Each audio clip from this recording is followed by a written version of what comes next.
C'est le nouvel album de Clotilde Perrin. On la connaît depuis quelques années parce qu'elle publie toujours des grands albums avec des flaps, des choses pour regarder dans les gentils des contes, dans les méchants, dans les émotions. Aujourd'hui, chez Rue du Monde, elle a choisi de publier un album très différent. Le réveil sonne le matin et tout s'enchaîne.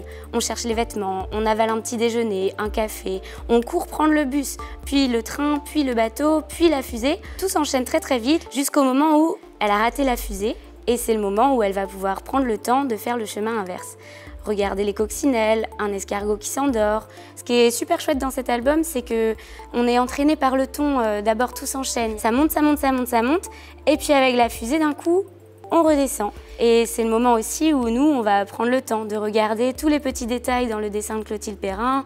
Il y a beaucoup de petites choses à regarder et on va revenir sur nos pas. Ça incite aussi vraiment à aller moins vite, à prendre son temps par moment. Nous, tout ce qu'on peut vous en dire aujourd'hui, c'est de venir vite ou tranquillou, mais l'acheter chez nous.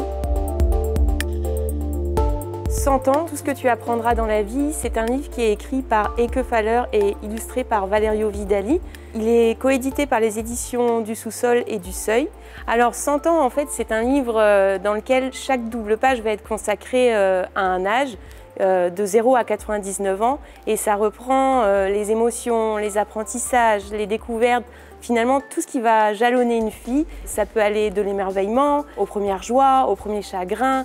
C'est un livre-objet qui est magnifique, qui peut se lire dans un sens comme dans l'autre et qu'on prend plaisir à regarder avec les siens. C'est vraiment un livre un peu boussole et que l'on garde près de soi et qu'on a plaisir à feuilleter de temps à autre.